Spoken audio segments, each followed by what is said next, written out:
Bien, d'abord, je veux dire, avec le préfet de police qui s'est également exprimé, que hier à Nanterre, deux policiers de la DOPC, deux motards de la DOPC ont fait un contrôle routier d'une personne qui manifestement avait fait un refus d'obtempérer. L'enquête le dira.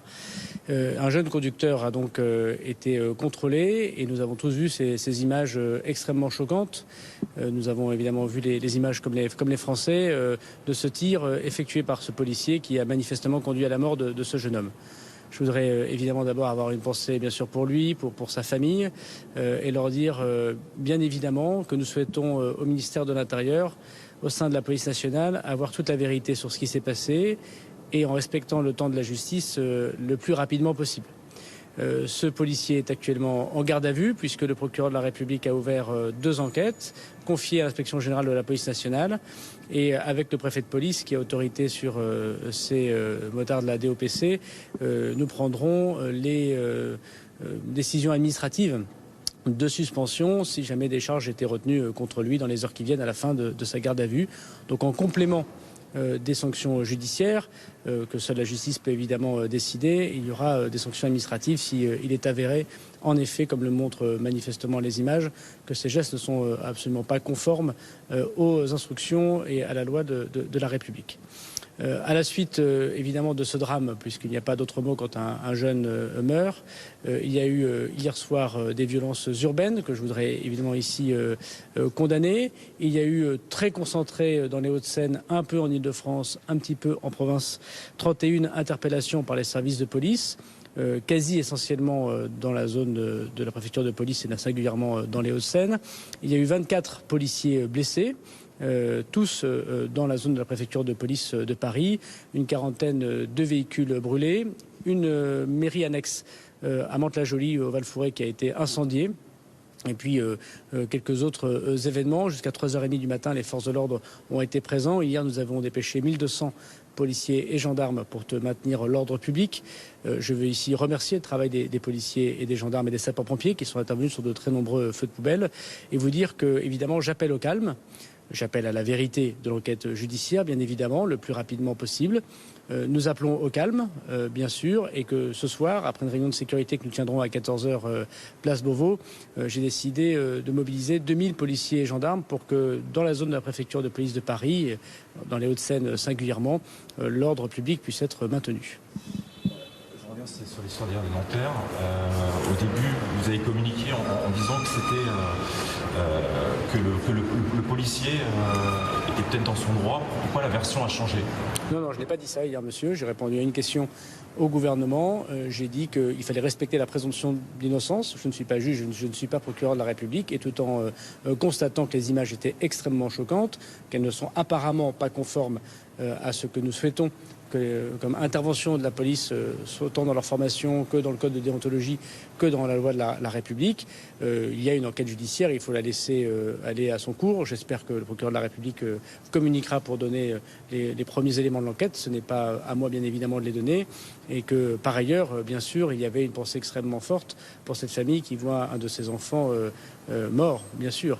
Donc je veux redire que nous sommes très attachés à la présomption d'innocence, au processus de la justice, mais qu'évidemment nous prendrons des sanctions si jamais ces sanctions devaient avoir lieu. On attendra dans quelques heures les réponses de la fin de la garde à vue de ce policier pour prendre des sanctions administratives, pour le suspendre si jamais ça devait être le cas, avant évidemment des poursuites judiciaires que seul le procureur de la République ou un juge d'instruction peut confirmer.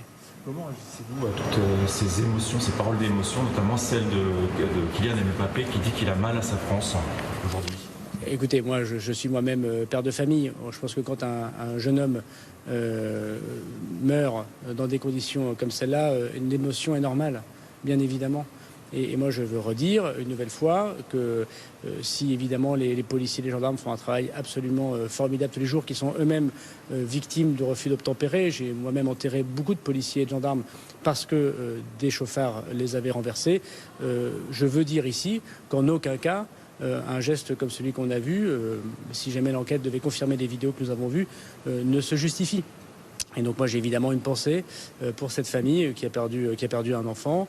Et je veux redire une nouvelle fois que la justice doit être faite, que la vérité doit être dite pour tout le monde, pour la police nationale, mais bien sûr pour la famille et pour la ville de Nanterre, dont j'ai eu le maire très longuement au téléphone hier, afin qu'on ne comprenne qu'il n'y ait pas de poids de mesure, bien évidemment. Je répète que ce policier a été immédiatement auditionné, mis en garde à vue, et qu'on attend les résultats de l'enquête. Je pense qu'on peut à la fois avoir beaucoup d'émotions, et l'homme que je suis partage évidemment cette émotion, respecter la présomption d'innocence des policiers et laisser à la justice le soin très rapidement de prendre les décisions qu'il convient. Est-ce que le refus d'obtempérer doit faire évoluer le regard par rapport au refus d'obtempérer? Aujourd'hui, le refus d'obtempérer, il est condamné de 2 ans de prison. Il y a une multiplication de refus d'obtempérer pour plusieurs raisons.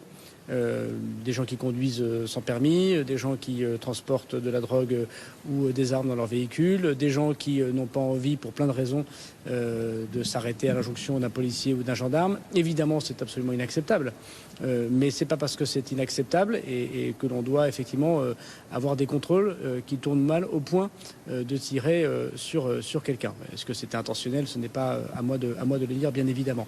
Donc prenons le temps d'en discuter. On a eu l'occasion souvent d'en discuter à l'Assemblée nationale et au Sénat. Moi, je veux redire une nouvelle fois que ces moments sont extrêmement violents pour tout le monde. Que ces refus d'obtempérer, ces rodéos urbains parfois sont extrêmement violents pour les policiers, pour les gendarmes eux-mêmes. Mais je ne veux pas mélanger les débats. Il y a eu un mort, un jeune qui est mort. Il faut respecter ce temps d'émotion, ce temps du deuil pour les familles, le temps de la vérité. On en tirera les conséquences individuelles et collectives à la fin de cette enquête. Vous avez pu discuter avec la famille de la victime? Non, je n'ai pas discuté avec la famille de la victime. Pour l'instant, c'est normal, dans son temps de deuil, elle a annoncé qu'elle porterait plainte. Évidemment, elle sera le mieux reçue possible par les services de l'inspection générale de la police nationale.